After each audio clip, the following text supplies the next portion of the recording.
Hello বন্ধুরা, সবাইকে স্বাগত জানাই স্টাডি সাকসেস কোচিং সেন্টারে। বন্ধুরা, আজকে আবারও চলে এসেছি আর একটি সিএইচএসএল 2024-এর 1/7/2024 ফোর্থ শিফট যে এক্সাম হয়েছিল সেই এক্সামে জেনারেল নলেজের প্রশ্নগুলো নিয়ে। এটা আজকে সিএইচএসএল 2024-এর 4 নম্বর ক্লাস, যে ক্লাসটা তোমাদের জন্য গুরুত্বপূর্ণ যারা তোমরা এসএসসি এক্সামের জন্য প্রিপারেশান নিচ্ছ।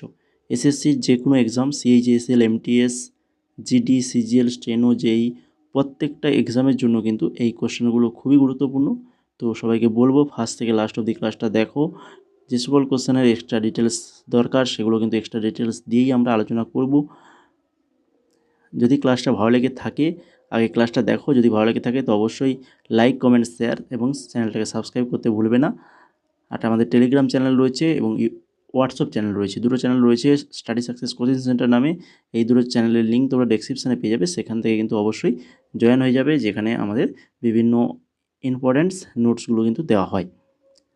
তো আজকের ক্লাসের প্রথম কোশ্চেনটা যেটা দেখে নাও, মেওয়ার উৎসব খুবই ইম্পর্ট্যান্ট। মেওয়ার উৎসব উদয়পুরে ড্যাশ উৎসবের সময় পালিত হয়? বলো, মেওয়ার উৎসব উদয়পুরের কোন উৎসবের সময় এটা পালিত হয়? তো সঠিক অ্যান্সার কী হবে? Option number 1, গঙ্গায়ুর। গঙ্গায়ুর উৎসবের সময় পালিত হয়। এখান থেকে দেখে নাও, গঙ্গায়ুর হলো একটি উৎসব যা প্রধানত ভারতের রাজস্থান রাজ্যে বিশেষ করে উদয়পুরে পালিত হয়। ভালো করে মনে রাখো, গঙ্গায়ুর উৎসব। এই উৎসবটি দেবী গৌরী অর্থাৎ পার্বতীকে উৎসর্গ করা হয় এবং মহিলাদের দ্বারা পরিচালিত হয়। এটি সাধারণত মার্চ এপ্রিল মাসে হয়, যা শীতের শেষে এবং বসন্তের আগমনের সূচনা চিহ্নিত করে। এরপর চলে যাও 2 নম্বর কোশ্চেন। নিচের কোন ধারায় হিউম্যান ট্রাফিক এবং জোরপূর্বক শ্রম নিষিদ্ধ করা হয়েছে? জোরপূর্বকভাবে শ্রম করানো এবং হিউম্যান ট্রাফিক এই দুটোকে নিষিদ্ধ করা হয়েছে কোন ধারায়? সঠিক অ্যান্সার হয়ে যাবে অপশান নাম্বার 2, 23 নম্বর ধারা। 23 নম্বর ধারায় এটা নিষিদ্ধ করা হয়েছে। এছাড়া এর সঙ্গে 24 নম্বরটা দেখো, 24 নম্বর ধারা যেটা হচ্ছে 23 নম্বর ধারার সম্পূরক, যেখানে বলা রয়েছে 14 বছরের কম বয়সী শিশুদের কারখানা, খনি এবং অন্যান্য বিপজ্জনক কর্মস্থানে নিয়োগ নিষিদ্ধ করে। 24 নম্বর ধারা, এটাও মনে রাখো, এক্সামে কিন্তু আসে। 3 নম্বর কোশ্চেন দেখো, যদি কোনো পণ্যের চাহিদা কমে যায় তাহলে ভারসাম্যের মূল্য আশা করা যায়। পণ্যের চাহিদা যদি কমে যায় তাহলে ভারসাম্যের মূল্য কী হবে? না হচ্ছে কমে যাবে।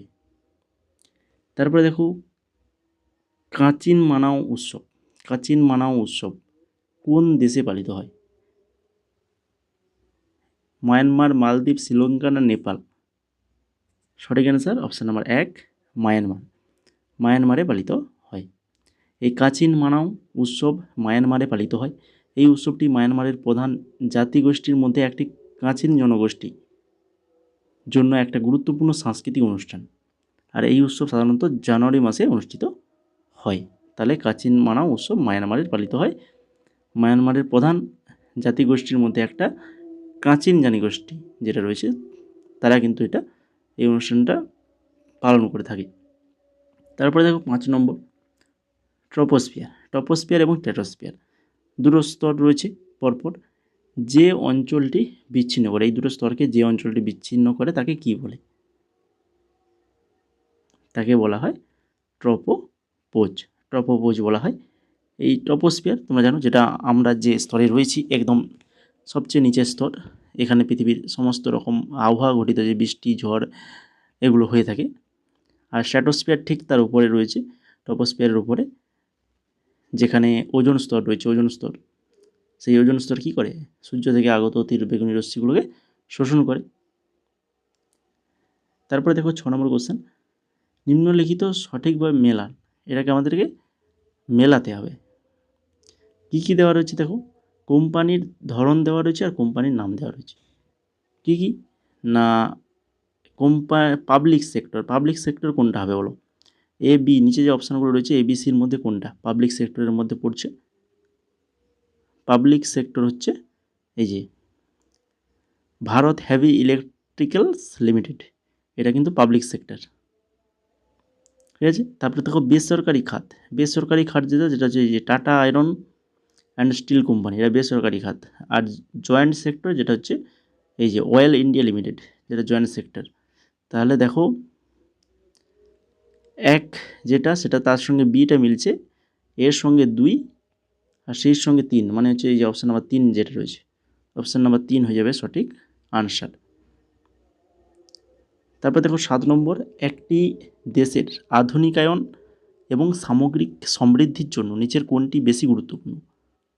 দেশের আধুনিকায়ন এবং সামগ্রিক যে সমৃদ্ধির জন্য কোনটার প্রয়োজন? স্থিতিশীল বেকারত্ব, স্থিতিশীল আমদানি, স্থিতিশীল কর্মসংস্থান না স্থিতিশীল রপ্তানি? তো দেখো বেকারত্ব তো কোনো দিন দেশের আধুনিকরণ হবেই না, বা সামগ্রিক যে বৃদ্ধি সেগুলো হবেই না, তাহলে ওটা তো চলেই গেল বাদ।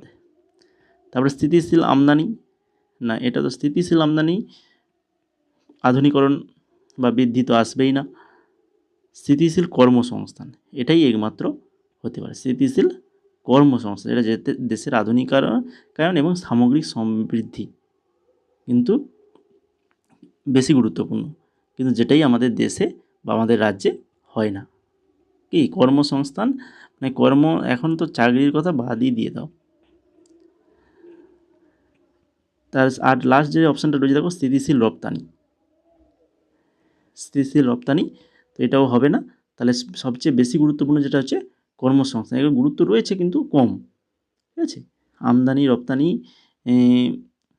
এ দুটোর মোটামুটি গুরুত্ব রয়েছে, কিন্তু বেকার কর্মসংস্থানটা সব থেকে বেশি গুরুত্বপূর্ণ। কিন্তু সেই কর্মসংস্থানটা হচ্ছে কোথায়, তাই কি না? বছরের পর বছর বেকারত্বের হার বাড়তেই রয়েছে।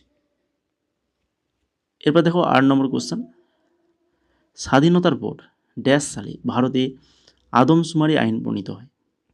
স্বাধীনতার পর কত সালে ভারতে আদমশুমারি আইন প্রণীত হয়? স্বাধীনতার পর জিজ্ঞেস করেছে, তখন হয়ে যাবে 1948।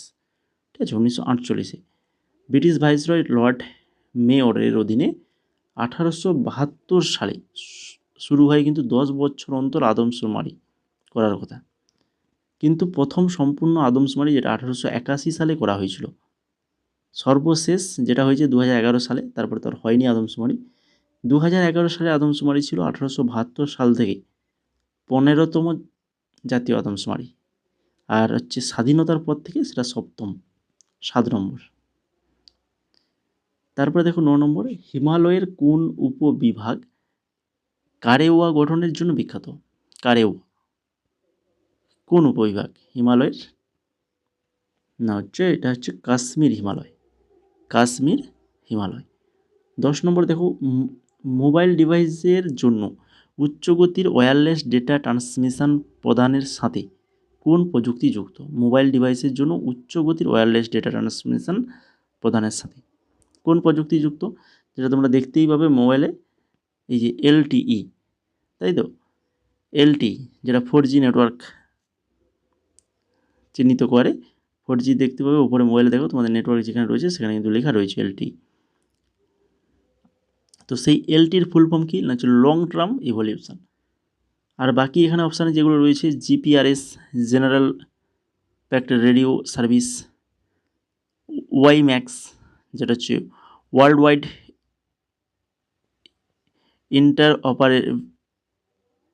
অপারেবিলিটি ফর মাইক্রোওয়েভ অ্যাক্সেস, আর GPS গ্লোবাল পজিশনিং সিস্টেম। এই মানে ফুল ফর্মগুলো এগুলো জেনে রাখতে হবে, এগুলো ইম্পর্টেন্ট রয়েছে, এগুলো এক্সামে দেয়। CHSL তোমরা যারা দিচ্ছ তোমাদের জন্য তো অবশ্যই জেনে রাখা দরকার। তো 10খানা কোশ্চেন হলো, আর বাকি 15খানা রয়েছে।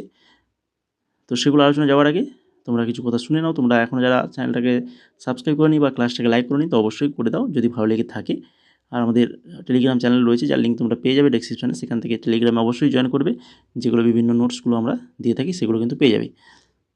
এছাড়া তোমরা যারা MTS 2025-এর জন্য প্রিপারেশান নিচ্ছ, তো তোমাদের জন্য খুবই ভালো সুযোগ রয়েছে। তোমাদের জন্য আমরা তৈরি করেছি 4খানা PDF, জিকে, কারেন্ট অ্যাফেয়ার্স, স্ট্র্যাটেজিকে এবং ইংলিশ, এই 4খানা PDF রেডি করেছি। জিকেতে রয়েছে 19 থেকে MTS 2019 থেকে 24 পর্যন্ত 6200+ প্রিভিয়াস ইয়ার কোশ্চেন, প্লাস তার সঙ্গে রয়েছে এক্সট্রা ডিটেলস। এবং কারেন্ট অ্যাফেয়ার্স থাকছে 2024-এর ফুল কারেন্ট অ্যাফেয়ার্স জানুয়ারি থেকে ডিসেম্বর, 3300+ কোশ্চেন রয়েছে, স্ট্র্যাটেজিকে 14খানা টপিক থেকে ইম্পর্টেন্ট নোটস রয়েছে এবং ইংলিশ রয়েছে plus 2000 plus previous year question, 2000 plus previous year question রয়েছে, খুবই ইম্পর্ট্যান্ট। যদি তোমরা এই 4টা পিডিএফ নিতে চাও এমটিএস প্রিপারেশানের জন্য, তো অবশ্যই আমাদের এই ডেসক্রিপশানে দেখতে পাবে, সেখানে নাম্বার দেওয়া রয়েছে বা স্ক্রিনে যে নাম্বারটা দেখতে পাচ্ছ হোয়াটসঅ্যাপ নাম্বারে, এই হোয়াটসঅ্যাপ নাম্বারে মেসেজ করো। এর প্রাইস রাখা হয়েছে মাত্র 199 টাকা, ঠিক আছে। এবার চলো 11 নম্বর কোশ্চেনটা দেখে নিই কী রয়েছে। 1940 সালের 31শে অক্টোবর দ্বিতীয় বিশ্বযুদ্ধে ভারতের বাধ্যতামূলক অংশগ্রহণের প্রতিবাদে একক স্বতন্ত্র সত্যাগ্রহের জন্য নিম্নলিখিতদের মধ্যে কে গ্রেপ্তার হন? দ্বিতীয় বিশ্বযুদ্ধে ভারতের বাধ্যতামূলক অংশগ্রহণের প্রতিবাদে একক স্বতন্ত্র সত্যাগ্রহের জন্য কে গ্রেপ্তার হন? সর্দার বল্লভভাই প্যাটেল, সৈফুদ্দিন কিচলুই, জওহরলাল নেহরু না হচ্ছে সুভাষচন্দ্র বোস? সঠিক answer option number 3, Jawaharlal Nehru. Jawaharlal Nehru গ্রেপ্তার হয়েছিলেন।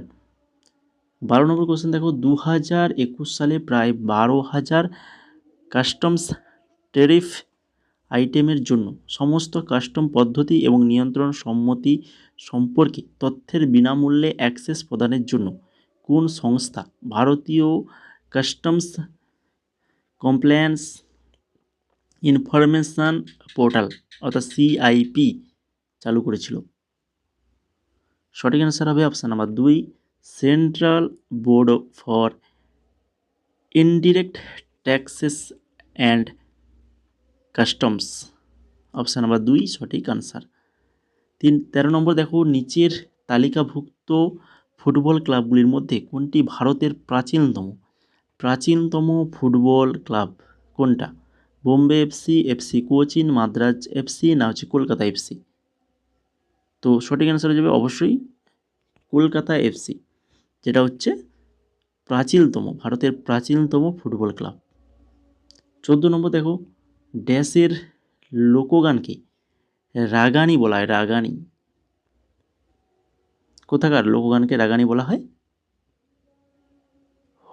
হরিয়ানার লোকগানকে রাগানি বলা হয়।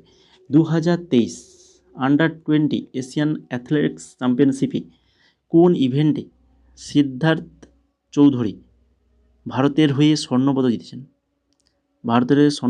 আন্ডার-20 এশিয়ান অ্যাথলেটিক্স চ্যাম্পিয়নশিপে তিনি হচ্ছেন শর্টপুটে জিতেছেন সিদ্ধার্থ চৌধুরী। 16 নম্বর দেখো, মায়াধর রাউত ভারতীয় শাস্ত্রীয় নৃত্যশৈলীর ড্যাশের একজন প্রবীণ শিল্পী। মায়াধর রাউত ইনি কোন নৃত্যশৈলীর সাথে যুক্ত? ওড়িশি নৃত্যের সাথে যুক্ত মায়াধর রাউত। নিচের মধ্যে কে বিক্রমশিলা বিশ্ববিদ্যালয়ের প্রতিষ্ঠাতা? বিক্রমশিলা বিশ্ববিদ্যালয়ের প্রতিষ্ঠাতা হচ্ছেন কে? ধর্মপাল। সাহারে জাহাঁ সে আচ্ছা হিন্দুস্তান আমারা ভারতীয় দেশাত্মবোধক গানটি কে লিখেছেন? এই যে গানটি আমাদের দেশাত্মবোধক গান, যেটা লিখেছেন কে? মোহাম্মদ ইকবাল লিখেছেন। ভারতের সংবিধানের নিচের কোন ধারায় নাগরিকত্বের কথা বলা হয়েছে? নাগরিকত্বের কথা ধারা 5 থেকে 11তে বলা হয়েছে। কে 1913 সালে এক্স-রে তরঙ্গদৈর্ঘ্যের উপর ভিত্তি করে পারমাণবিক সংখ্যা আবিষ্কার করে? এক্স-রে তরঙ্গদৈর্ঘ্যের উপর ভিত্তি করে পারমাণবিক সংখ্যা আবিষ্কার করে তিনি হচ্ছেন হেনরি মোসেলে। 2023 সালের জানুয়ারি মাসে ক্যাপ্টেন শিবা চৌহান কোন যুদ্ধক্ষেত্রে প্রথম মহিলা অফিসার হিসেবে মোতায়েন হওয়ার জন্য সংবাদের শিরোনামে ছিলেন? সিয়াচেন হয়ে যাবে সঠিক আনসার। সিমেট্রিক এনক্রিপশন ড্যাশ নামেও পরিচিত? কি নামে পরিচিত? কনভেনশনাল এনক্রিপশন নামে পরিচিত সিমেট্রিক এনক্রিপশন। নিচের কোনটি ভারতের board of control for cricket in India অর্থাৎ BCCI দ্বারা আয়োজিত ঘরোয়া ক্রিকেট টুর্নামেন্ট নয়। বিসিসিআই দ্বারা আয়োজিত ঘরোয়া যে ক্রিকেট টুর্নামেন্টগুলো রয়েছে তাদের মধ্যে কোনটা নয়? রঞ্জি ট্রফি অবশ্যই তো এটা জানো, বিসিসিআইয়ের আমাদের ঘরোয়া টুর্নামেন্ট বিসিসিআই দ্বারা আয়োজিত হয়। সুপার 4, তো এটাই হয়ে যাবে সঠিক অ্যান্সার, এটা বিসিসিআই দ্বারা আয়োজিত হয় না। বাকি ভিজি ট্রফি, জেডার ইরানি কাপ, এগুলো কিন্তু বিসিসিআই দ্বারা আয়োজিত ক্রিকেট টুর্নামেন্ট। তো এই টুর্নামেন্টগুলো ক্রিকেট টুর্নামেন্ট মনে রাখো, ভিজি ট্রফি, জেডার ইরানি কাপ আর হচ্ছে রঞ্জি ট্রফি। 24 নম্বর দেখো, মেন্ডেল ড্যাশের ভিত্তিতে স্বাধীন বিন্যাস সূত্র প্রস্তাব করেছিল? কিসের ভিত্তিতে? দ্বিসংকর ক্রসের উপর ভিত্তি করে স্বাধীন বিন্যাস সূত্র প্রস্তাব করেছিল। আজকে ক্লাসে লাস্ট কোশ্চেন, 25 নম্বর, এপ্রিল 2023 মহারাষ্ট্র সরকার প্রমোশন দিব্যাঙ্গ কর্মচারীদের জন্য কত শতাংশ সংরক্ষণ অনুমোদন করেছেন? প্রমোশনে দিব্যাঙ্গ কর্মচারীদের জন্য কত শতাংশ অনুমোদন করেছে? না হচ্ছে 4%, 4%। এই ছিল মোট আজকের 25খানা কোশ্চেন। যদি ক্লাসটা ভালো লেগে থাকে তো অবশ্যই লাইক, কমেন্ট, শেয়ার করে যাবে, এবং চ্যানেলটা যদি না সাবস্ক্রাইব করে থাকো এখনও পর্যন্ত তো অবশ্যই সাবস্ক্রাইব করে ফেলো। তারই সঙ্গে টেলিগ্রাম এবং হোয়াটসঅ্যাপ চ্যানেল, দুটো চ্যানেলে যুক্ত হয়ে যাও দেরি না করে। খুবই ইম্পর্টেন্ট তোমাদের জন্য, কারণ ওখানে আমরা ইম্পর্টেন্স নোট দিয়ে থাকি।